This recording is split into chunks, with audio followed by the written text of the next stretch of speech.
Posso até tentar, eu só não garanto. Não, mas é melhor que agora desmonta depois direitinho. Então, tá bom. Sim, por isso. Sério, faço Ele vai sair ficar. Oi, fala. Só uma pergunta rápida. Por que aquele W está com um chapéu em cima? Vou explicar já. Daí eu só para uma anotação, vou explicar.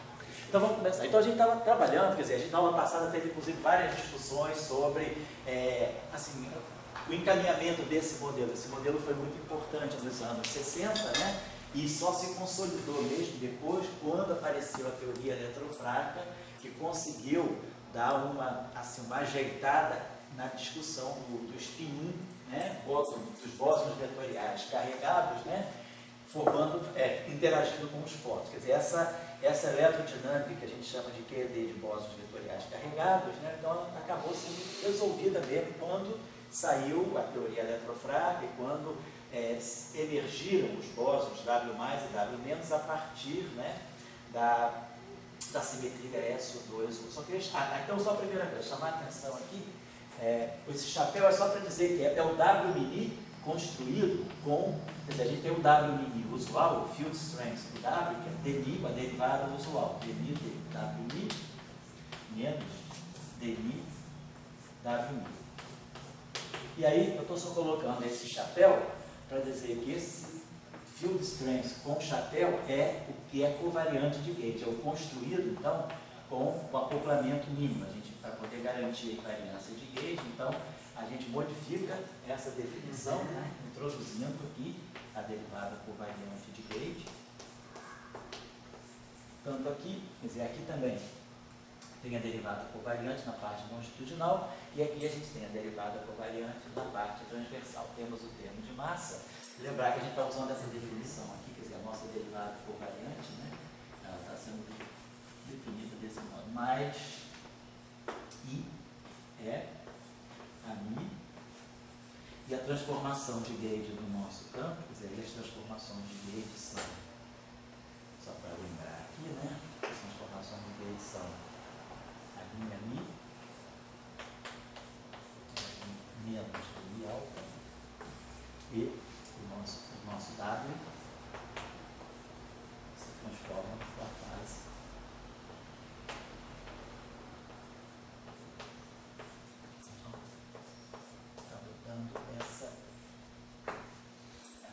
Você não pode colocar uma transformação do W mais um demi alfa? Só para ver. Entendi. Se a gente colocar um W mais... Que dá para submeter essas coisas por aí com o demi a mais. Só para ver como é que fica a aplicação na... Se você... Certo. Se você, por exemplo, acrescentar aqui, né, essa transformação, dizer que esse campo aqui tem um caráter de matéria, tem um caráter híbrido, né, de campo de gauge, vou ver, eu posso deixar isso para depois um pouquinho, não vou pular isso não, só porque eu queria chamar a atenção de uma série de coisas aqui. Então, Marinho, está certo aqui, né? Esse chapéu está indicando que esse termo, então, agora com essa derivada covariante e essa transformação, então esse termo aqui é invariante de gauge, esse termo aqui é invariante de gauge, esse aqui é o termo de massa. Esse termo aqui eu queria dar uma discussão mais clara com eles, que olhando assim, não fica muito claro qual é o significado muito desse termo. E esse aqui a gente colocou também, porque é um termo que, do ponto de vista do power counting, dá um acoplamento sem dimensão, então não atrapalha a renormalizabilidade. De fato, a gente tinha derivado aqui nas aulas anteriores, né, o power count desse modelo aí, né, então a divergência superficial dos gráficos primitivamente divergentes, ela acabava ficando no final de tudo com essa forma aqui. 4 menos o número de linhas externas de A, menos o número de linhas externas de W, que então mostra que, do ponto de vista do Power Count, a gente tem um modelo que é Power Count renormalizado.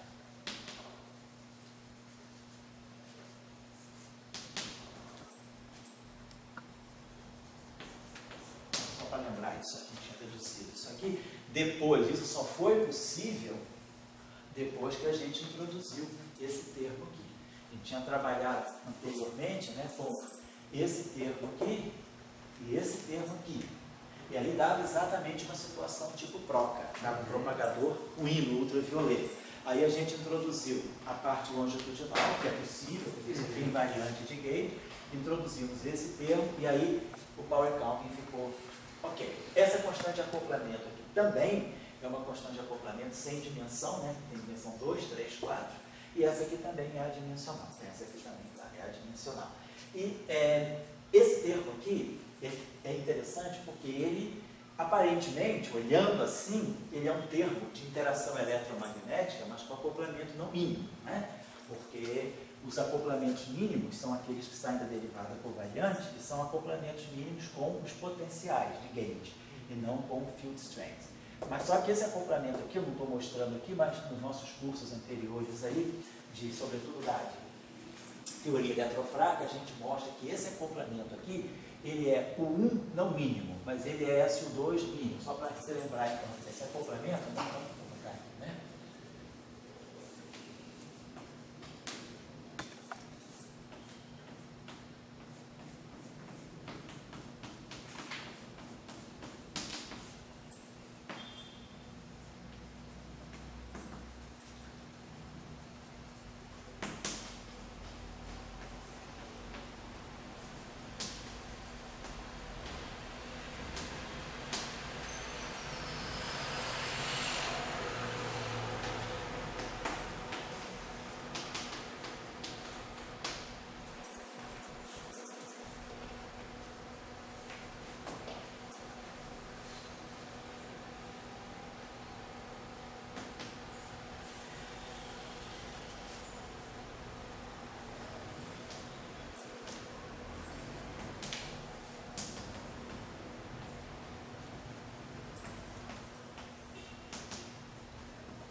Obrigado.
Na verdade, né, quando a gente tem o SO2, a gente introduz, vamos dizer, a gente tem os 3 campos de gauge de SO2, vamos dizer assim, né, o lagrangiano e o Mills, né, o lagrangiano, quando você sobe o SO2, ele fica assim, menos 1/4, vou colocar assim, né, do D, I, A, D, I, A. Onde esse D, I, A,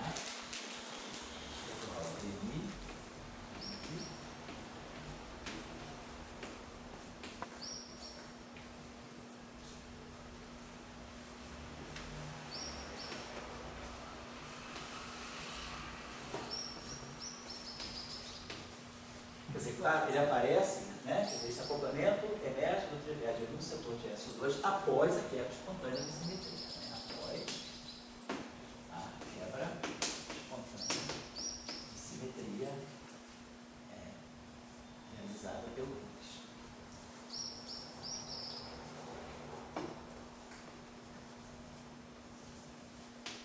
Quer dizer, basicamente, o que está aqui é o seguinte.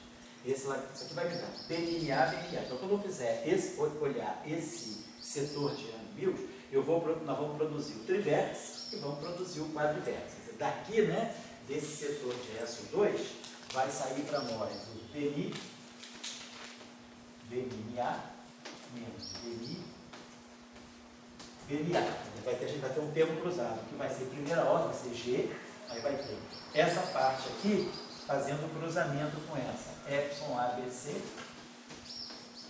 BMB, BMC. Quer dizer, quando a gente fizer o termo cúbico, né? E depois, claro, vai ter o termo quarto, que vai ter 4 bens. Mas a gente, quando olhar esse termo cúbico aqui, a gente sabe que o setor, quer dizer, o W+, e o W-, eles são dados justamente por B mais ou menos, né? Quer dizer, vou botar assim, B1, vou botar aqui, WI, vai ser B1 mais ou menos I, B2, sobre raiz de 2. Certo? Bom dia, Daniela. Então, quer dizer, quando a gente abrir esse vértice aqui, quer dizer, a gente vai ter todas as possibilidades de índice. 1, 2, 3. Quando esse índice aqui for 1 e for 2, aqui a gente vai ter, quando esse índice for 1, aqui vai ser 2, 3, 3, 2. E quando esse aqui for 2, aqui vai ser 1, 3, 3, 1. Então, o W mais e o W-, eles vêm justamente do BM1 do setor de Young-Mills, né, com as matrizes de Pauli, sigma X e sigma Y. E, com a quebra espontânea de simetria, o BM3 que aparece aqui acaba sendo ligado ao fóton. Depois que tem a quebra espontânea da simetria, né, aquilo que é o fóton e aquilo que é o Z0, quer dizer, o nosso fóton acaba sendo Z0, né, o nosso Z0 acaba sendo cosseno do ângulo de Heiberg, cosseno de θW, vezes BM3, menos seno de θW, mais seno de θW, o YI, que é o bóson de Gauge, o 1, abeliano. E o fóton, ele acaba sendo para nós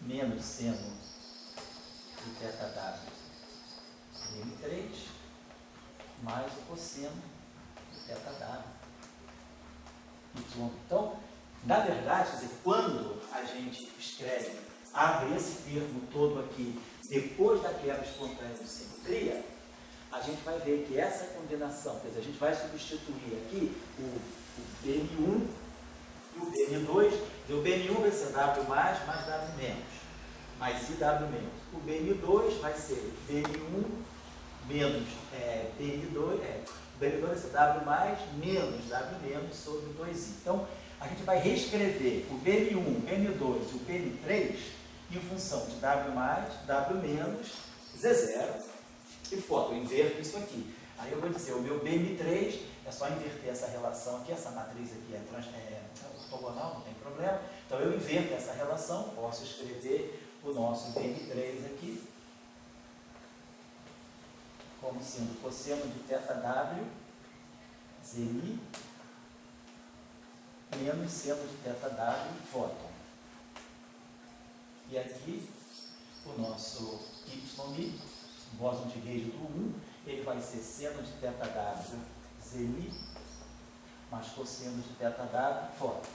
Então, quando eu levo essa substituição dos campos físicos, né, quem vai ser, então, na verdade, o meu fóton, esses campos de Young-Mills, os campos iniciais não são os campos físicos, depois que a gente diagonaliza a massa, né, e depois da quebra espontânea da simetria, esses campos se relacionam ao Z0 e ao fóton dessa forma. Então, eu trago isso aqui para cá. Onde aparecer BM3 aqui, vai aparecer a combinação que dá o fóton e a combinação que dá o Z0.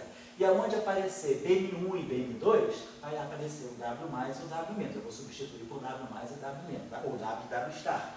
Então, esse vértice que está aqui... O W esse foi? O W+, só aparece depois da quebra espontânea. Não, o W+, e o W- não. O W+, e o W-, eles já aparecem naturalmente, que quando você define... Já está, exatamente. Quando você faz isso aqui, BMA, sigma A, que são os geradores de SO2, você ao escrever isso aqui, você já combina aqui assim, aqui fica BM3 e aqui fica menos BM3. E aqui fica BN1 menos IBN2, que a gente identifica com o W+. E aqui fica BN1 mais IBN2, que a gente identifica com o W-. Então, automaticamente os Ws já são definidos pelo próprio SO2. O problema é depois, a quebra espontânea de simetria, ela vai afetar o setor do BN3, porque aí o BN3 ele se decompõe em Z0 e fóton. E aí quando a gente substitui, então faz todas essas, quando a gente então pega esse trivértice, que é puro Young Lewis, quer dizer, isso aqui é puro SO2. Isso aqui é puro SO2. E aí quando a gente abre essa expressão aqui e expande tudo isso aí em termos de BN1, BN2, BN3, nós substituímos o BN1 e o BN2 pelo W mais o W menos, ou seja, W star. E aonde tem BN3 eu coloco fótons Z0. Então vai sair uma parte que vai estar acoplando, e aqui justamente quando eu colocar aqui DMI, BN, BN3 menos DMI, BN3, quer dizer, quando esse A aqui for 3, né?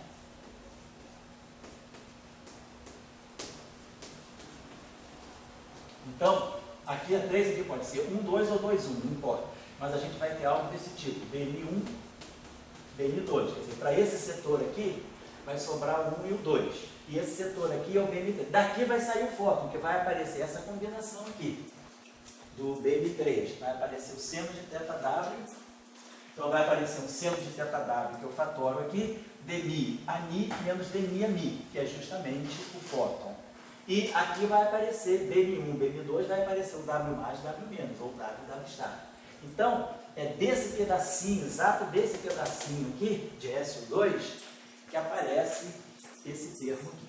Então, quer dizer, quando a gente constrói essa eletrodinâmica do spin 1 sem olhar o modelo, sem olhar a teoria eletrofraca, a gente coloca esse vértice aqui simplesmente por argumentação de invariância de gauge. É invariante de gauge? É. Dá uma constante de acoplamento adimensional? Dá. Então eu coloco esse termo. Agora, a gente entende, quer dizer, isso foi feito no início da década de 60, até para poder também ajustar o momento de polo magnético do W. Tá? O momento de polo magnético de qualquer partícula, né? Um spin maior do que zero, vai ser, a razão giromagnética é sempre 2, né? Para qualquer spin. E aí, esse termo aqui, se não for colocado, ele estaria dando um G igual a 1. Razão giromagnética. Então, para ter a razão giromagnética G igual a 2, é preciso acrescentar esse termo aqui. Então, agora, esse termo é não mínimo, mas aí depois, com a teoria eletrofraca, ficou claro que, na verdade, esse termo, ele está intrinsecamente ligado à origem, vamos dizer, SO2-1 desse modelo aí. Então, é só olhar aqui, que quando a gente pegar o trivértice de Young-Lewis no setor de SO2, automaticamente esse acoplamento é gerado desse termo. Eu estou chamando a atenção disso. Agora, uma outra coisa também. Vai não? Eu acho que o argumento do 1 levaria de gauge, eu entendo como mais forte O argumento do 1. Devido ao seguinte aspecto. O que tem em conta é a conservação da carga elétrica. Então, quando você bota invariante de gauge, você está fazendo entre o ar aqui tudo bem, aqui sim, está em conta aqui é a conservação da carga. Lá não, lá a gente não tem carga elétrica ainda, porque a gente tem lá SO2 e 1. Mas eu digo, vamos dizer, então aqui eu sou maxwelliano. Tá. Eu aprendi com o Maxwell botar o DDT para conservar carga Certo. elétrica. Mas agora você quer botar o W também, que tem carga, bota na panela. Então você agora vai ter que ter uma conservação Isso. de simetria de gauge para botar com isso aí. Então, quando você forma aquele F-mini WW com 1, você está fisicamente dizendo que eu estou conservando a carga elétrica. Isso. Certo? E eu acho que isso é Estou mantendo a invariância de gauge, sem dúvida. Se você for olhar da ótica, do ponto de vista de um apenas, é isso mesmo. Está colocando o Lagrangiano mais geral possível, compatível com a renormalizabilidade com então compatível com a simetria de gauge. Eu só estou dando uma chamada de atenção nisso, porque a gente não percebe, às vezes, estudando a teoria eletrofraca, né, fazendo lá tudo direitinho, que o quanto aquele vértice ele vai ser importante para acertar a eletrodinâmica, né? Quer dizer, a teoria SO2, vamos dizer assim, ela é tão esperta, ela é tão assim, bem assim, formulada, o SO2, o 1, que ela automaticamente, pelo setor de Young-Lewis, ela já regula o momento de polo magnético do W. Quer dizer, o W que sai na teoria eletrofraca, ele já sai com um momento de polo, com a razão giromagnética correta, porque a própria estrutura de Young-Mills já joga esse termo aqui, esses dois termos aqui, vem exatamente da de Young-Mills, vem do SO2 próximo. Esses dois termos. Esse termo aqui não. Esse termo aqui não está presente lá. Esse termo, justamente, ele pode aparecer no gauge renormalizável, mas não no gauge unitário. Então, a gente tem essa discussão. Quer dizer, esse modelo não é exatamente aquilo que emerge do SO2-1. O SO2-1, por exemplo, dá isso aqui. Da onde é que sai isso aqui? Sai do quadriverso de Young-Mills. Quando eu pegar o quadriverso de Young-Mills, nós vamos ter epsilon A, B, C, BNB, BNC, vezes um epsilon A, BE, BND, BNE. Então, quando eu abro essa expressão aí, fazendo aqui a contração dos épsilons aqui, que vai dar delta de BD, delta de CE, menos delta de BE, delta de CD, a gente vai formar justamente as combinações de 4 Bs. E aí, quando aparecerem essas combinações de 4 Bs, aonde tem BM1, eu substituo por W mais W star. Onde tem BM2, eu substituo por W menos W star sobre 2I. E aí, esse acoplamento aqui, ele também vem de SO2-1. Na verdade, esse acoplamento aqui, ele não, na teoria SO2-1, ele não tem uma constante de acoplamento diferente, lambda. Ele é a constante de acoplamento de gauge. Porque lá, tudo lá, está ligado com esse termo aqui, ele vai aparecer com G2. Então, o acoplamento WW star, né, quer dizer, esse acoplamento quártico dos Ws, que aparece na teoria eletrofraca, ele já aparece com a constante de acoplamento de gauge. Aqui não. Aqui a gente está ainda pré-SO2-1. Então, para nós, a gente está construindo um modelo puramente com 1. Então, nada me diz que essa interação aqui é uma interação de gauge, é uma auto-interação do setor bosônico de matéria, dos bósons vetoriais carregados. Não é uma interação de gauge, do ponto de vista do 1. Agora, se eu for olhar a gênese desse modelo a partir da teoria eletrofraca, aí eu vejo que o que está aqui é a constante de acoplamento de gauge, G, o que está aqui é a constante de acoplamento de gauge, G ao quadrado, e aqui nós temos os acoplamentos mínimos. Então, isso tudo sai naturalmente, tá certo? Eu só estou querendo colocar isso para vocês fazerem, né? Assim, às vezes fazerem um paralelo. Vamos lá. O que é um modelo, vamos dizer assim, pré-Young-Mills, o quanto a estrutura de Young-Mills, ela resolve as questões desse modelo, se ele for olhado do ponto de vista abeliano, tá certo? É isso que eu queria chamar a atenção. O termo que não vem é o Trixie, porque não precisa também, né? Porque a teoria já é normalizada. Ela é. Não, e também é, exatamente, porque lá já sai. Mas esse termo pode aparecer como uma questão do gauge, se você fizer não o gauge fixing não o gauge fixing que a gente chama de unitário, mas a gente usar o gauge fixing de RXI, aí esse termo pode aparecer, mas ele é um termo dependente do gauge. Tá? Você queria falar alguma coisa, Dória? Eu te pergunto o seguinte, Só um instantinho, só está clara a ideia. Tá? Quer dizer, para quem não estudou ainda a teoria eletrofraca, o mapa da mina é esse. Tá? O que tem que olhar, quando for olhar lá, é isso. Agora a gente vai dar o curso aqui, mas nas nossas aulas de teoria eletrofraca tem isso aí direitinho. Fala aí, Dória. eu pergunto para vocês, iraquianos, a respeito daquele termo demir, ômega mi, denir, ômega ni. Tá. Quer dizer, eu acho que existe um ponto de vista que os iraquianos comungam com os einsteinianos, que é a questão da invariância da velocidade da luz. Isso. Então, quer dizer, o que significa a invariância da luz?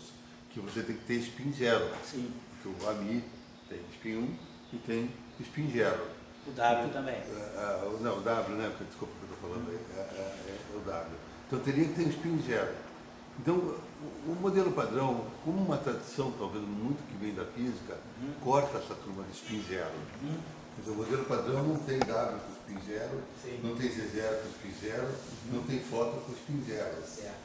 E isso, tanto para Einstein quanto para Dirac, seria uma certa blasfêmia.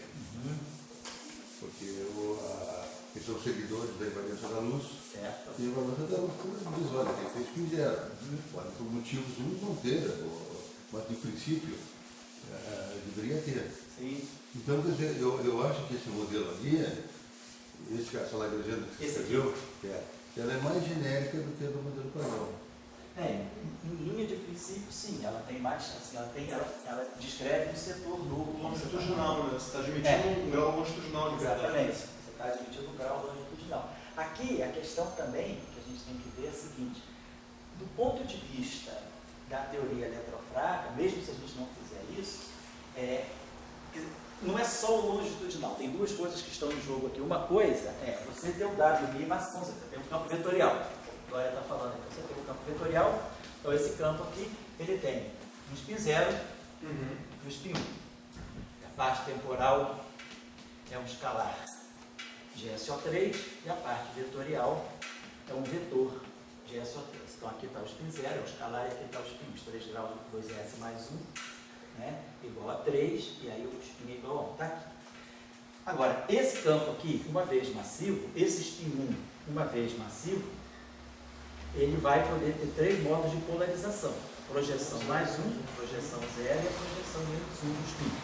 Agora, esse campo aqui é o puro spin 0. Então, uma coisa é você ter esse spin 0, outra coisa é você ter a polarização 0 do campo longitudinal. E quando a gente está colocando, na teoria eletrofraca, isso aqui não aparece. Que a gente tenha um bóson vetorial, puramente vetorial, com as suas 3 polarizações. Por quê? Porque ele adquiriu massa lá pelo mecanismo de Higgs. Quer dizer, aquela massa que está aparecendo lá é a constante de acoplamento de Gauge ao quadrado vezes o valor esperado de Higgs aqui, ao quadrado. Então essa massa veio, né, pela quebra espontânea de simetria, e atribuiu essa polarização 0, né, esse modo de polarização do campo dado. Agora, esse spin aqui está eliminado, vou colocar assim. Então, agora aqui não. Aqui a gente, além de ter a polarização 0 do spin 1 massivo, a gente também tem um modo longitudinal. Acho que quando a gente calculou o propagador, há uma aula atrás, ou 2 aulas atrás, a gente via que, inclusive, tinha um setor longitudinal e tinha um setor transversal com massas, né, diferentes. Essa massa aqui influencia, por exemplo, em polo do setor longitudinal. Então, a massa longitudinal, a massa do setor, vamos dizer, do spin 0 é diferente da massa do spin 1. Na teoria eletrofraca isso não acontece, porque nós não temos esse termo. Essa massa, ela é consumida completamente pela parte de spin 1. Então, o que eu tenho é um spin 1 massivo com os seus 3 modos de polarização. E, ao passo que aqui, o que nós temos é um spin 1 massivo com os seus 3 modos de polarização e o spin 0 massivo com massa diferente da massa do spin 1, tá certo? Só lembrar da aula que a gente calculou o propagador. Tá? Muito bem. Queria chamar a atenção de vocês para a seguinte coisa. Vamos dar uma trabalhadinha nesse termo aqui. Esse termo aqui está acoplando o FMI com esse setor aqui. Vamos lembrar quem é a matriz de spin, o gerador do grupo de Lorentz, vamos colocar aqui a matriz de spin, na representação vetorial. Isso aqui são geradores de Lorentz na representação meio-meio. É a representação vetorial. Então, quando eu pego essa representação do grupo de Lorentz, os nossos geradores têm essa forma aqui. Eu posso escrever assim. Quer dizer, as matrizes de spin, elemento KL. Aqui eu tenho 3 bustes e 3 rotações. E aqui são os elementos de matriz. Esses elementos de matriz eles podem ser escritos desse modo.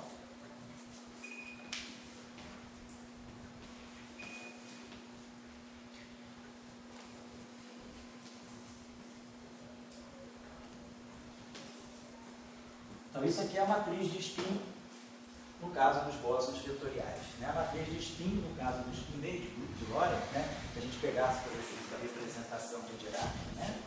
No caso do Dirac, a representação meio 0 mais 0 meio, nós temos esse mesmo conjunto de geradores, sigma menino. Só que são matrizes com elemento alfa beta, índices vetoriais. E essa matriz aqui é dada por menos I sobre 4, comutador das matrizes gama, e aí tomado o elemento alfa beta. Então é a mesma coisa, só que uma outra representação. Daí a gente pode pegar esse termo aqui e ver o seguinte: vamos desenvolver esse objeto aqui, F mini, W kappa star, sigma mini, kappa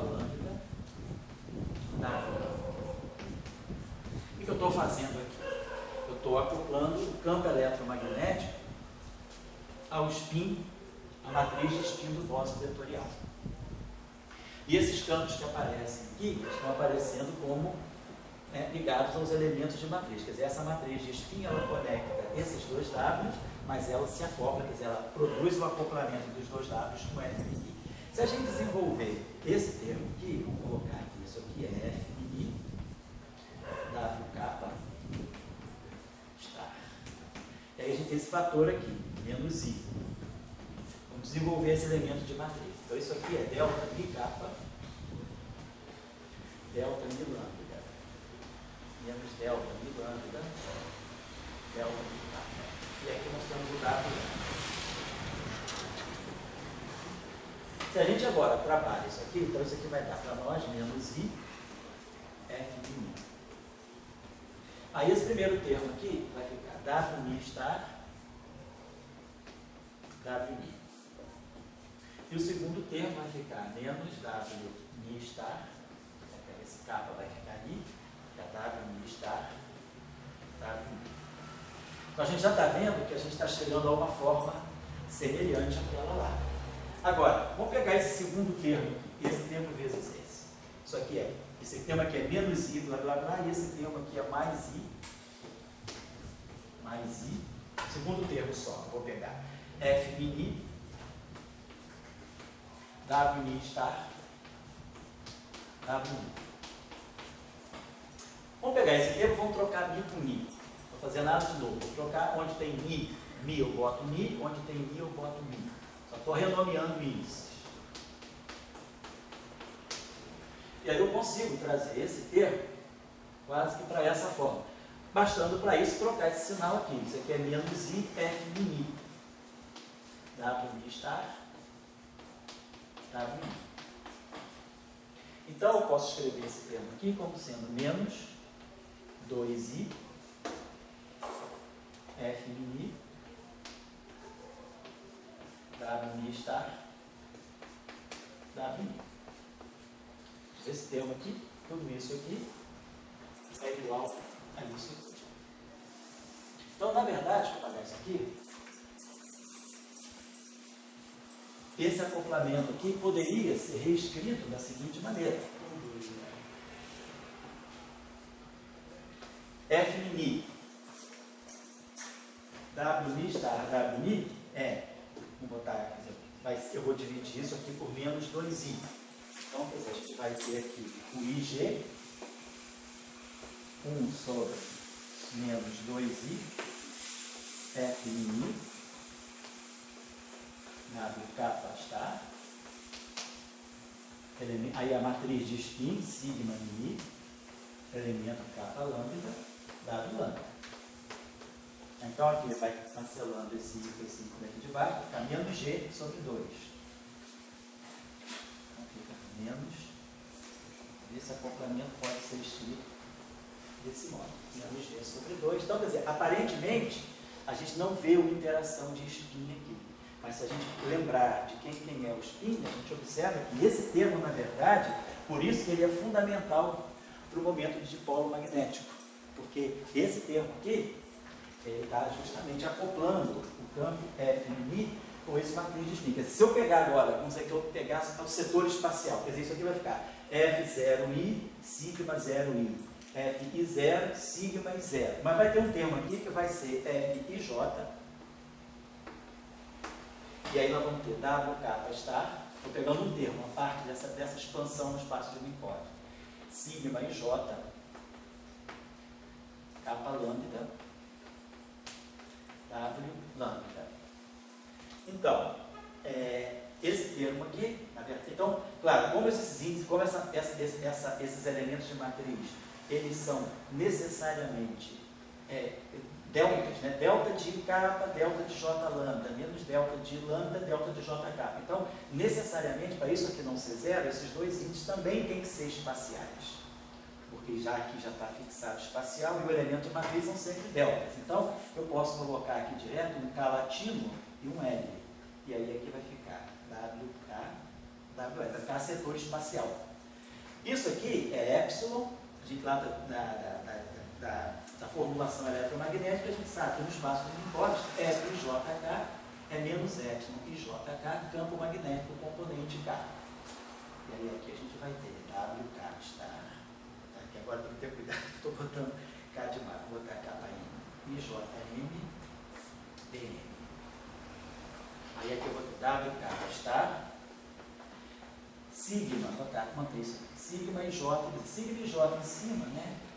Eu posso descer todos esses índices agora, porque é tudo espacial, vão ter 4 sinais menos, né? Que vão descer, não vai ter problema. Boto aqui. Vamos botar assim, apagar isso aqui. Vamos lembrar que isso aqui, sigma e J, deixa eu lembrar do grupo SO3, da inversão de SO3 dentro de SO13, esse sigma e J é I, epsilon de JK, matriz de spin SK.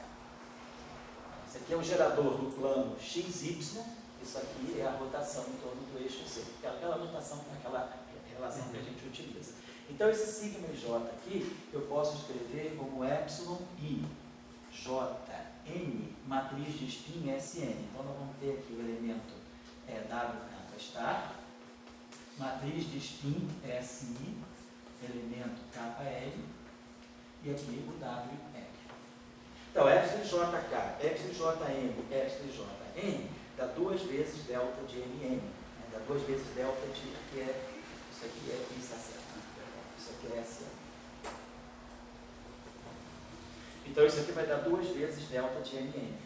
Esquece o fator 2, então isso aqui está dando para nós o campo magnético B acoplado com W, vamos dizer W, aí vai WK star, matriz de spin S, elemento KL, WL.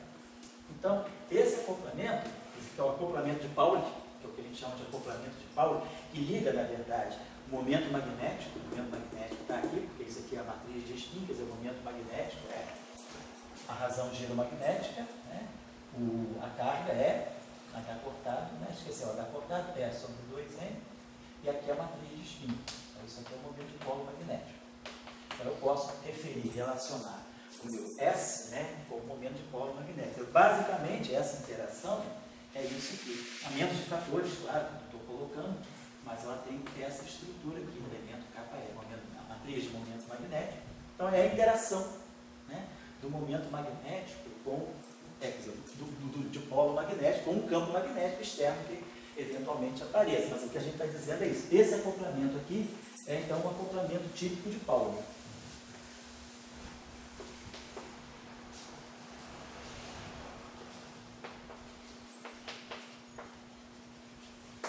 Por isso que ele dá essa correção.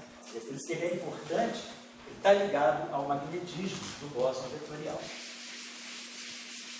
Aqui, vamos confundir o quadro aqui. E aqui vamos chamar a atenção, olha só, uma outra coisa aqui. Tá legal? Então, eu queria chamar a atenção de que esse vértice, ele, vamos dizer assim, não é um vértice tão perdido assim. Né? Ele tem um significado, ele não foi colocado à mão, assim, ele foi colocado à mão por argumentos de renormalizabilidade e para restituir o spin 2, né?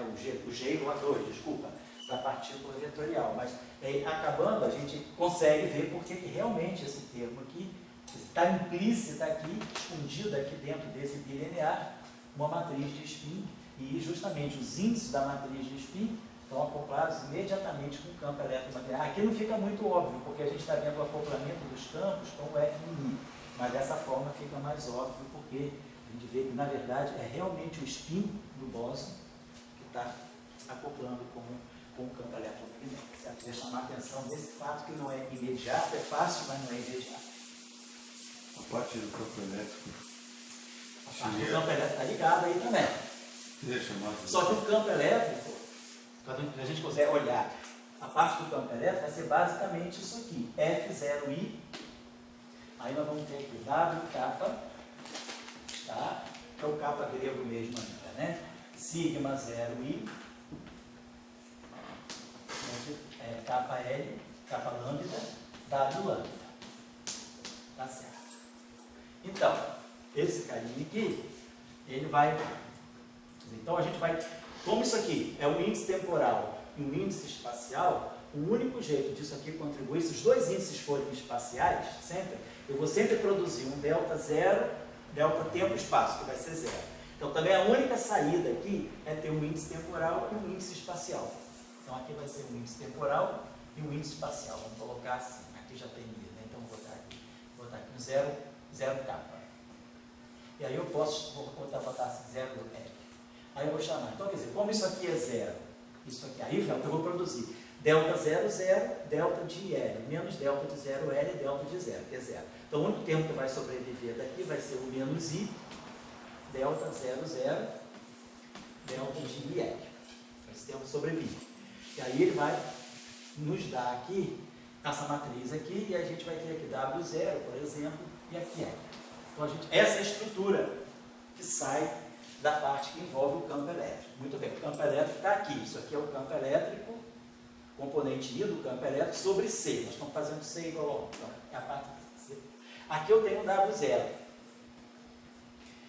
E essa matriz aqui, ela é a matriz dos boosts. Ela não é a matriz de spin. Ela é a matriz de boosts. Esse signo que está aqui, sigma 0i, ele está representando boosts para nós. Então, quer dizer, vamos botar aqui sigma 0i, 0L, WL. Mas aí lembrando que esse objeto, o que vai sair daqui vai ser um menos I, delta de IL. Então a gente vai ter aqui o campo elétrico, é I, a componente W0 do campo, que vão ter na verdade esse WI aqui. Então o que vai ter, porque nós vamos tirar daqui, vai ser basicamente a componente W0 está escalar. Então tá, o campo não é o spin que está se acoplando com o campo elétrico. Senão, se fosse o spin se acoplando com o campo elétrico, a gente estaria dando um momento de polo elétrico.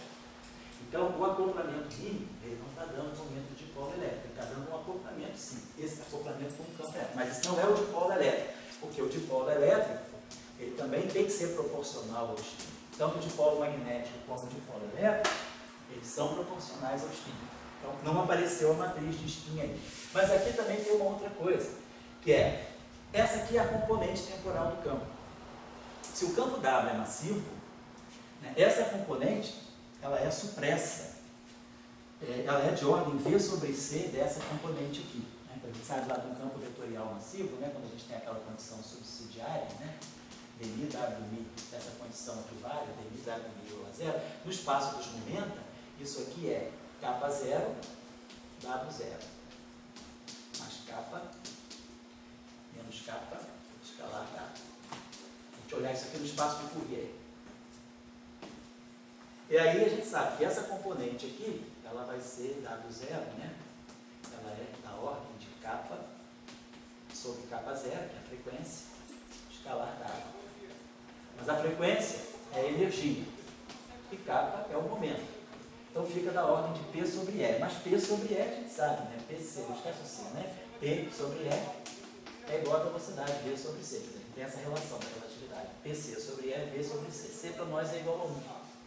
Então, se essa partícula for tiver um limite não relativístico, esse termo aqui, ele é muito fraco do limite não relativístico. Então, ele não vai aparecer. Quer dizer, ele realmente, no limite não relativístico, o acoplamento magnético domina, porque a componente W0 não está envolvida no acoplamento magnético. O setor magnético, ele pega só, que se eu pegar um campo vetorial massivo, e eu vou para o referencial de repouso dele, a gente, o referencial de repouso, 0W0. O campo vetorial massivo, se eu colocar ele no referencial de repouso, ele vai ter essa estrutura, 0W. Então, os três graus de liberdade física dele estão na parte espacial. Então, é isso. Então, essa interação, Glória, que você está chamando a atenção, com o campo elétrico, ela fica supressa no limite não relativístico, porque a componente W0 é uma componente muito mais fraca do que a componente espacial. Tá? Mas então, o que é importante foi você chamar a atenção disso, né? Porque a gente poderia se perguntar, o momento de polo elétrico aparece na interação? O momento de polo elétrico não aparece. Vou O momento de dipolo elétrico, aliás, esse é um resultado importante em QED. O momento de dipolo elétrico, ele só é gerado por correção quântica, só por correções radiativas. Quer dizer, depois que a gente calcular basicamente esse vértice assim, o vértice, o trivértice, né? Pegar esse gráfico lá, não precisa ser um loop, pegar essa correção quântica aqui, né? Aqui linha de W e aqui linha de W estática, se a gente calcula esse gráfico aqui, que é o gráfico que dá a correção ao momento de dipolo magnético, desse gráfico aqui, ao loop sai a correção de momento de dipolo magnético. Mas a correção de momento de dipolo elétrico, ela só sai a ordens mais altas. Francamente falando, eu nunca vi nenhum cômputo desse gráfico, nessa teoria, para ordens mais altas, para saber em que ordem que aparece o dipolo magnético. No caso do elétron, quem faz o cálculo da QED do elétron, calcula esse gráfico aqui, no caso da QED,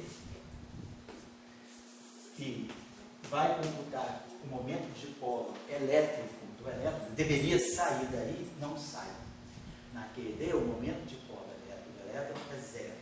Não tem absolutamente. No modelo padrão, se a gente calcular esse mesmo gráfico no modelo padrão, aí a gente ganha a 4 loops, só no quarto loop que a gente encontra uma contribuição ao momento de dipolo elétrico do elétron. Aqui nesse gráfico, na QED, ela falha, é uma falha, é um resultado muito pequeno, mas ela tem essa limitação. Ela não dá momento de dipolo elétrico. Por quê? Porque a QED não viola CT. A QED, ela ela preserva C, preserva P e preserva T. Por que é uma interação de dipolo elétrico, né? Como é que é a interação de dipolo magnético? A interação de dipolo magnético, vamos colocar assim, basicamente, né? O lagrangiano que faz a interação magnética, né? Vai botar assim, interação de dipolo magnético dipolo. Basicamente, o lagrangiano que faz a interação do momento de dipolo magnético é essa aqui. É a interação de Pauli, Mi escalar B, que está presente aqui. O Mi, basicamente, essa interação, basicamente, essa interação do momento de dipolo magnético, é spin escalar campo magnético. Então, se nós fizermos uma transformação de paridade, o spin não muda. O spin é momento angular. R vetor P. Então, ambos mudam. Então, o momento angular ele é um pseudo-vetor, né? Do ponto de vista da paridade. Então, o spin é um pseudo-vetor, então ele não muda de sinal. O campo magnético é rotacional de A, também é um pseudo-vetor. O rotacional muda por paridade e o A muda por paridade. Então, o campo magnético não muda. Então, essa é a transformação de paridade. Então, esse lagrangiano de Pauli, ele é paridade invariante. Se eu pegar a conjugação de carga, ela leva o campo eletromagnético em menos E. Então, o campo magnético tem paridade menos, né? Por conjugação de carga. Então, o campo magnético vai em menos E. Mas quando eu faço uma transformação de conjugação de carga, o spin também muda. Então, nada acontece. Então, a interação de dipolo magnético, ela preserva P, preserva C. Portanto, ela preserva CPT, que aí a gente tem uma teoria local, invariante de Lorentz. O teorema do CPT diz que CPT é uma invariância, né, de uma teoria que seja, tem um lagrangiano que seja real, que tenha localidade, que tenha invariância de Lorentz, que respeite a conexão espin-estatística. O teorema do CPT vale. Aqui a gente tem todas as premissas, todas as hipóteses do teorema do CPT válidas. Então, se CP é preservado, então a reversão temporal é preservada também. Então essa interação aqui, que é a interação de momento de dipolo magnético, ela preserva C, P e separadamente. Ela preserva C, ela preserva P e ela preserva T. Portanto, ela preserva CPT. Então a QED não tem nenhum problema com essa interação, porque a QED a gente sabe, a interação eletromagnética, ela não viola C, não viola P e não viola T. Agora, se eu pegar a interação de dipolo elétrico, a interação de dipolo elétricos é o dipolo elétrico com um campo elétrico. Mas o momento de dipolo elétrico, Se eu estou no refletor, vamos imaginar, por que o momento de polo elétrico tem que ser proporcional ao spin? Porque se eu vou para o referencial de repouso da partícula, a partícula está parada, eu estou no referencial de repouso dela, qual é o único vetor que eu tenho à disposição no referencial de repouso da partícula? Se ela tem spin, é o spin dela. Então, se ela tem momento de polo magnético e momento de polo elétrico, qualquer vetor tem que ser proporcional ao único vetor, por argumentação de covariância, né? O único vetor que eu tenho à disposição é o spin. Então, o momento de polo magnético e o momento de polo elétrico, ambos têm que ser proporcionais ao spin. Então, a interação de dipolo elétrico, ela é o spin escalar campo elétrico. No caso magnético, é o spin escalar campo magnético. Então, agora, se eu fizer uma transformação de paridade, isso aqui não muda, mas isso aqui muda. Então, a interação de dipolo magnético, ela destrói a paridade. E aqui, conjugação de carga, muda o spin, conjugação de carga, muda o campo elétrico. Então, a conjugação de carga não é um problema, mas ela viola CP, porque ela viola P. Quer dizer, CP, a interação de dipolo elétrico, ela viola CP, porque, na verdade, ela viola P. Mas a interação eletromagnética não viola P. Então, por eletromagnetismo, a gente não pode gerar os momentos de dipolo elétrico. Só pode gerar. Agora, no modelo padrão, quando eu incluo o eletromagnetismo na teoria eletrofraca, a teoria eletrofraca viola P, viola CP. A gente sabe, a violação de CP está presente lá na fase da matriz de Cabilo-Kobayashi-Mascal. Quer dizer, é claro que o experimento, né, de Cronin e Fitch, de 1964, mostrou que realmente a interação fraca ela não viola só a paridade, ela na verdade viola CP, portanto ela viola T também. Então, ela viola T e viola CP, portanto ela preserva CPT. Então, a interação de dipolo elétrico, ela viola CP, portanto ela viola a reversão temporal também. Então, ela não pode ser uma interação gerada por correções quânticas no eletromagnetismo. Então, se a gente calcular esse gráfico aqui a todas as ordens, o que a gente vai encontrar é que nunca vai aparecer um momento de dipolo elétrico dado. Hoje a gente sabe, o elétron tem um pequeno, quer dizer, a gente sabe um limite superior, quer dizer, os experimentos dizem que o momento de dipolo elétrico do elétron não é zero. É pequenino, muito pequeno, mas não é zero. E aí a gente entende, eu não consigo, quer dizer, para entender isso eu tenho que ir fora da QED, além da QED. Eu preciso pelo menos estar no modelo padrão. Só que no modelo padrão, os cálculos, né, de correções radiativas mostram que a primeira contribuição ao momento de polo elétrico do elétron vai aparecer num gráfico daquela categoria, mas só a 4 loops. E ele vai aparecer porque dentro dos loops vão estar circulando bósons W+, W-, Higgs, E0. Então, a quebra do CP vai estar dentro do loop. E é isso que vai dar uma contribuição pequeníssima, dá na faixa de 10 a menos 38. Cargas elétricas centímetros. O bound superior que nós temos hoje é que o momento de polo elétrico do elétron, né, ele deve ser menor ou da ordem de 10 a menos 29. Então, quer dizer, não viola o bound, está dentro do bound, mas está muito abaixo do bound. Você tem 9 ordens de grandeza menor. Então, deve ter alguma coisa estranha, deve ter algum fenômeno mais eficaz do que a interação eletrofraca para gerar o momento de polo elétrico do elétron. Então, estou só colocando essa questão, porque o Dória levantou a questão do dipolo elétron. Nossa, o dipolo elétron não está presente aqui, e nem poderia estar, né, porque a gente tem um lagrangiano que não viola CP, tá certo? E aí, a pergunta é, por correções quânticas eu vou gerar? Também não, porque a interação eletromagnética preserva CP. Se ela preserva CP, eu não vou ter como gerar isso por correção quântica. Então, deve ter algum fenômeno, mas... Agora, nunca vi esse cálculo feito no modelo padrão. Realmente, eu não sei nem se existe na literatura. Eu acredito que alguém já deve ter feito isso. Quer dizer, quem fez os 4 loops do elétron... Aquele físico, B.W. Lin. Não sei nem se está fazendo física ainda, né? Mas é uma figura anômala. Ele seria um candidato a fazer isso. Era um rapaz, um americano, velho American boy, que tinha lá no ICTP, que foi fazer o pós-doc lá na época, que o Dória era pós-doc, eu era estudante de doutorado ainda, e porque tinha um físico muito famoso naquela época, um coreano chamado Benjamin W. Lee, ele assinava P.W. Lee. E esse nosso colega, ele também assinava, ele era B.W. Lin. O sobrenome dele não era Lee, era Lin, L-I-N-N. E ele gostava de assinar B.W. Lin, para ser confundido com B.W. Mas era aquele tipo de americano, cara, chato pra caramba. American Boy mesmo, aquele cara que achava que a supremacia americana. Ele chegou, o ponto que ele era tão maluco que chegou na Itália, assim, todo mundo na hora de almoçar, ele dizia que não era a hora dele almoçar, que era o café da manhã. Ele nunca mudou o fuso horário dele de Nova York para a Itália. Ele respeitava o fuso americano. É ridículo, eu sou americano, eu tenho que respeitar o fuso do meu país. Então, a vida dele era totalmente defasada, de 6 horas no verão.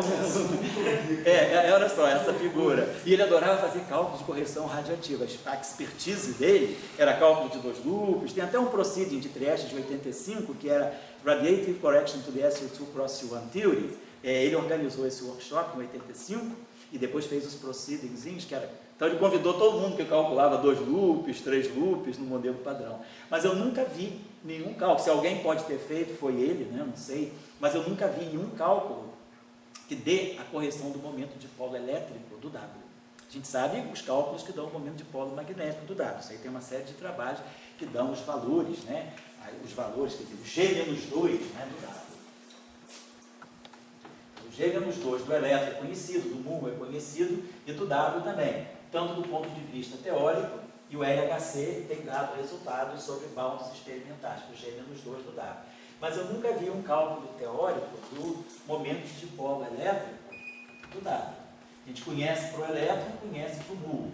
Do W, eu nunca vi. Quer dizer, olhar na teoria, no modelo padrão, na teoria eletrofraca, esse gráfico aqui, a ordens mais altas, eu sei que é um loop, não dá.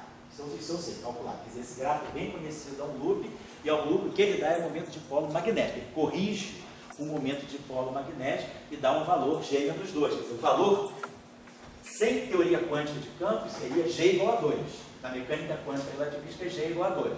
Mas, no caso aqui, ele é um valor maior. No caso do elétron, é 0,001, aqui é 0,2, alguma coisa. Ele é aproximadamente, o G do W, calculado pelo modelo padrão, é aproximadamente 2,20.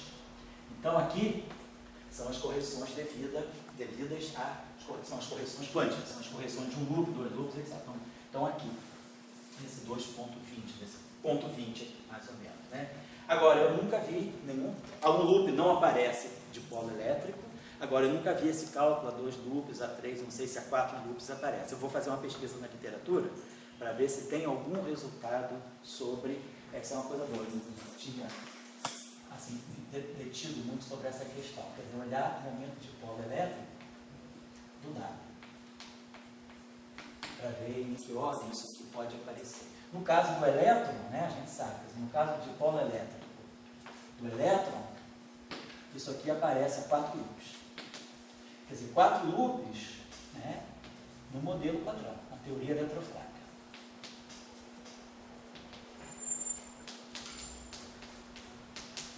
Porque na QED é 0. Como a gente falou, QED respeita C, respeita C, respeita P, respeita T, respeita tudo. QED é toda bem comportada. E aí não dá para gerar de polo elétrico, tá certo? Só isso que eu queria achar. Então, essa foi a questão que o Dória levantou aqui, que é uma questão importante, tá bem? Mas eu também estava chamando a atenção disso, para a gente poder olhar um pouquinho os entremeios desse modelo aqui, o que está em jogo aqui, antes de começar a renormalizar. Que a gente já escreveu as identidades de ordem para ele, mas ainda não começou a operar as identidades de ordem para ver como elas atuam no programa de renormalização. Eu queria chamar a atenção de alguns passos que vão ser importantes depois para a renormalização. Deixa eu apagar isso aqui rapidamente, vou voltar aqui.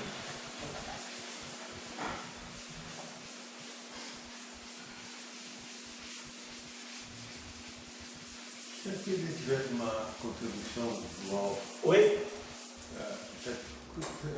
Que ele tivesse uma contribuição da feminitude, né? Sei. Você acha que ela poderia ter essa...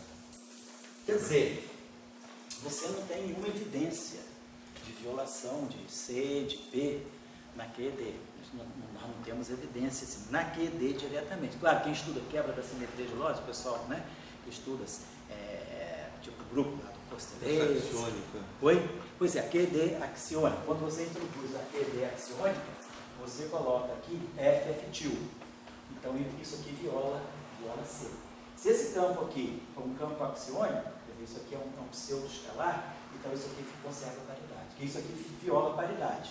Né? Porque isso aqui é escalar B. Na verdade, F mini, F til mini, nada mais é do que E escalar B. Então, por transformação de paridade, o campo elétrico reflete, mas o campo magnético não. Então, esse termo aqui viola P. Então, se esse campo aqui for um pseudo-escalar, então você aí não está violando, você não está violando P. Quer dizer, para a eletrodinâmica axiônica, a gente precisa que esse campo aqui seja pseudo-escalar, quer dizer, seja aquilo que a gente chama de um áxion, né, que é uma partícula pseudo-escalar, para que você não viole P. E aí, claro, você não viola também, porque aqui por conjugação de carga, isso aqui vai em menos, isso aqui vai em menos, mas isso aqui vai em mais, porque esse é um campo neutro escalar, então você tem menos, menos, mais, então esse não viola CP. Se esse campo aqui for um campo chamado axiônico, for um pseudo-escalar. Você pode colocar o F til, mas você também, se você quer fazer um fenômeno eletromagnético, você coloca o F til, mas de tal maneira que você não quebre a violação, você não quebre CP, tá certo? Não quebre nem P, na verdade, né? Você não pode quebrar a QED, tudo indica que ela respeita C, respeita P e respeita D separadamente. Tá? Bom, então chamando atenção para esse fato aqui, vou explicar. Chamei atenção para esse fato aqui. Na teoria SO2, esse vértice não é um vértice extra colocado à mão, ele é um vértice de gauge. Na ótica do U1, não, ele não é um vértice de gauge, ele é um autoacoplamento de matéria, por isso que a constante de acoplamento aqui é diferente do E. O E está aqui dentro da derivada covariante desse G aqui, em princípio também. Esse G aqui não precisa ainda ser o E. Chamar a atenção para uma outra coisa que também está implícita aí, que não é tão óbvia, é o seguinte: se nós pegarmos o setor de acoplamento mínimo aqui, então, o setor de acoplamento mínimo aí, quer dizer, a gente tem a Mi, né? Que a gente tem é isso aqui. Vou botar rapidinho aqui, só pegar o W mini chapéu. Então, isso aqui é Dmi, W mi, menos Dmi, W mi. O chapéu tem que ser covariante, né? Vou botar agora.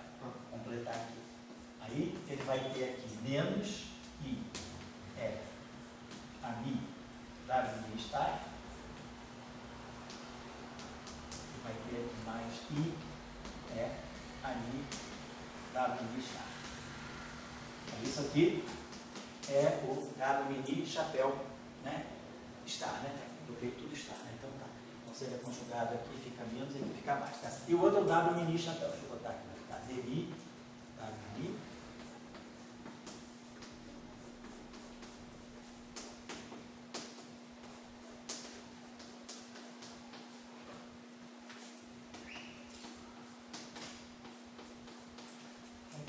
Então aquele é o primeiro termo, é o termo que está nos dando esses acoplamentos mínimos no setor transversal ali. Então a gente gera um termo, vamos colocar aqui.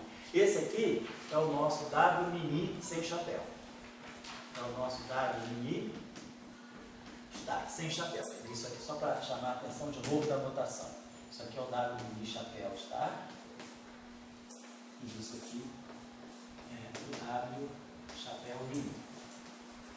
Isso aqui agora, esse aqui é o W mini sem chapéu. Então, vamos olhar aqui só um instantinho, né? A interação de gauge que ela está dando para nós aqui. Quer dizer, esse vértice aqui, vamos pegar um trivértice. Só o sinal, acho que é irrelevante, mas eu acho que tem um sinal só. Ah, não, porque não, desculpa. Já achei já. Já achou? Já, foi, eu falei besteira. Então tá legal, tá certo, né? Tá certo. Então, deixa eu ver uma coisinha só aqui. Vamos pegar para um acoplamento mínimo. Se a gente pegar esse termo, aqui a gente tem dois tipos de. Quer dizer, tem um termo livre, que vai entrar no propagador, isso aqui vai dar a parte do propagador, a parte transversa do propagador, que depois vai se juntar com a derivada ordinária daqui. Tá, não estamos discutindo isso. Depois nós temos o trivértice e depois, claro, temos o quadrivértice. O quadrivértice vai ser esse setor aqui, multiplicado por esse setor aqui. Vai dar o quadrivértice W, quer dizer, vai ter um quadrivértice que vai ser W star W, quer dizer, vai ser um quadrivértice desse tipo aqui. W star W. E aqui a constante de acoplamento, e aqui a Mi, né? Assim, A, e aqui uma constante de acoplamento é 2, é o quadrivértice. Quando esse cara aqui interferir, né, com esse aqui. E aí depois nós temos os trivértices, são os termos mistos, né, que vai ser esse W mini, interagindo, por exemplo, com esse cara, e o conjugado complexo dele, que é esse pedaço aqui. Então, nós vamos ter o trivértice. Que aí o trivértice, ele, além de trazer a constante de acoplamento E, ele vai trazer uma derivada, tá? No presente do campo dado. Vai contribuir com... A gente já viu isso lá no Power Count, né? Eu estou só chamando a atenção aqui para a seguinte, então isso aqui é W está, W, e aqui é o fora. Então, vamos ter essa estrutura de trivértice. Vamos pegar, por exemplo, esse termo aqui, tá? É dmi, W está, menos dmi, W está, por exemplo, esse pedacinho aqui, que vai estar interagindo com esse termo aqui, ami, quando tem o IE, né? Aí vamos ter esse pedaço aqui, ami, WI, menos ani, WI. Então esse termo aqui é um termo, é uma parte do trivértice. Claro que eu tenho a outra parte que eu não estou considerando, que é esse setor aqui, vezes esse. Estou considerando isso aqui para ver uma estrutura geral, porque o outro setor é simplesmente o conjugado complexo desse. Então a gente tem essa estrutura aqui. Vamos ver o seguinte, aqui eu tenho então o nosso campo eletromagnético, né? Tá livre aqui. A gente pode aqui fazer o seguinte, a gente vai ter, vamos rearranjar isso aqui da seguinte maneira. Como eu estou dentro de uma ação, vamos supor que a gente faça integração por partes. Então vamos pegar, por exemplo, esse termo aqui, vamos dizer, esse termo aqui ele vai dar esse cara aqui vezes esse, né? Provavelmente esse cara aqui vezes esse vai ser, quer dizer, vai ter um fator 2. A gente deve ter dois tipos de termo aqui. Então tem dmi, wi está. Vamos pegar esse primeiro termo aqui. Vezes ami, wi. Depois nós vamos ter dmi, wi está. Que vem com sinal menos. Então esse termo aqui é mais, que é esse primeiro termo vezes esse primeiro. Esse primeiro vezes esse segundo. Dmi, wi está, ani, wi. Depois esse termo aqui, menos dmi, wi está, ani, wi. Tem um fator 2 e cancela um ali WI, né? Estou achando que vai ter isso aqui. Aqui vai ter mais, né? dmi, wi está, ani, wi. Então são os quatro termos, a gente só abriu isso aí literalmente. Vamos trocar o mi com mi aqui. Então aqui vai ficar mi, aqui vai ficar mi, aqui vai ficar mi, aqui vai ficar mi. E aí esse termo aqui fica igual a esse. Então esse último termo, ele sai e bota no fator 2 aqui. E aqui deve ser a mesma coisa. Eu troco aqui esse mi por mi e o mi por mi. O mi por mi e o mi por mi. E aí esses termos ficam iguais também. E aí aqui eu tenho um fator 2 também. Então a gente está produzindo, na verdade aqui, o trivértice, claro, depois o conjugado complexo disso que eu não estou colocando. Mas na estrutura do trivértice a gente pode escrever, esquece o fator 2, eu estou querendo só olhar a estrutura. Então a gente tem dmi, wi está, ami, wi. E depois nós temos menos, vamos ter esse menos aqui, menos, né, dmi, wi está, ani, wi, é isso? Ani, wi, tá certo. Fazer uma coisa aqui. Vamos. Tá legal. Vamos fazer o seguinte. Vamos deixar assim. Então, deixa eu apagar isso aqui.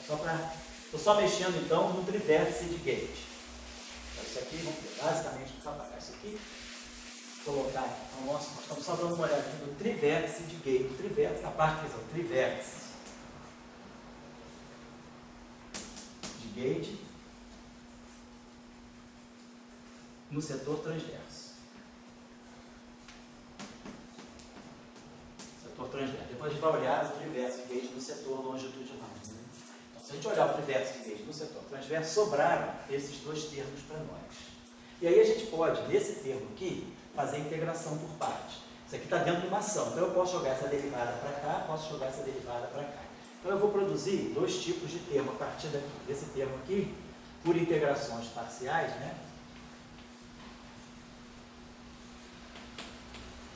Ele vai dar para nós menos wi está, dmi a mi, wi. E depois a derivada vem para cá. Menos WMI está DMI a mi. E aí a gente produz aqui DMI do WMI.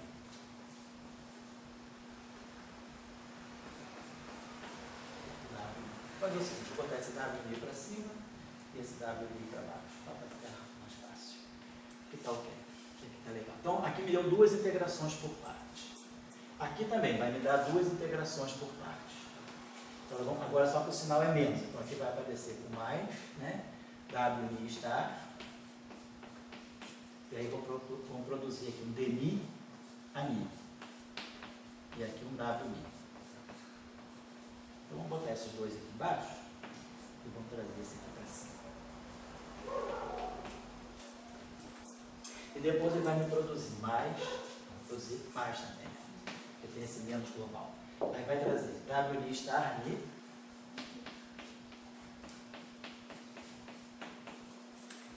E aí vamos ter DMI, WMI, né?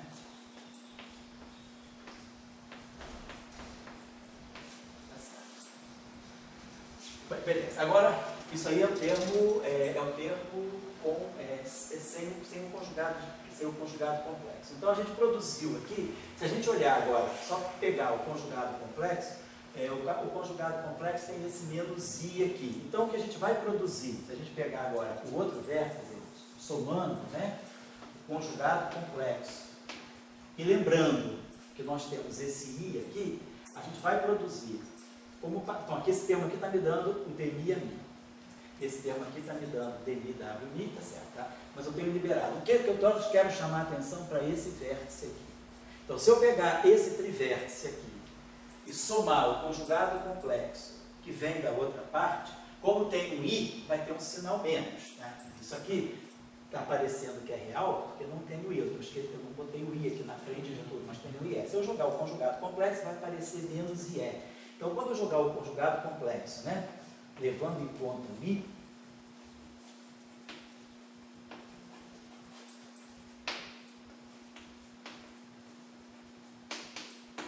então a gente vai produzir um termo que vai ser WMI estar DMI a mi WMI.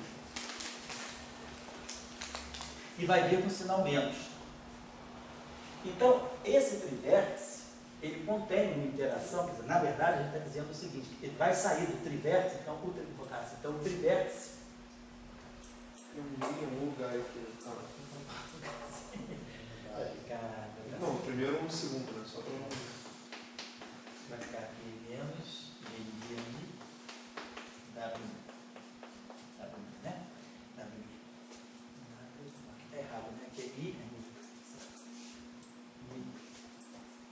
Que aí a gente vai trocar os índices e vai ver o seguinte, o que é importante é que vai aparecer alguma coisa desse tipo, WMI está FI WMI, com o fator IE. Então, esse vértice que nós colocamos aqui, já está lá, só que com um IE. Então, é ele que vai ser, vamos dizer, um pouco um vilão, é ele que vai dar o G igual a 1. Ele não vai deixar. Por que eu coloco esse termo? Esse termo a gente coloca e depois a gente vai ver que a solução é TG igual a E. Porque aí, esse termo aqui, que foi colocado explicitamente, ele está escondido dentro do trivértice. Né? Só que ele está escondido dentro do trivértice com uma constante de acoplamento E.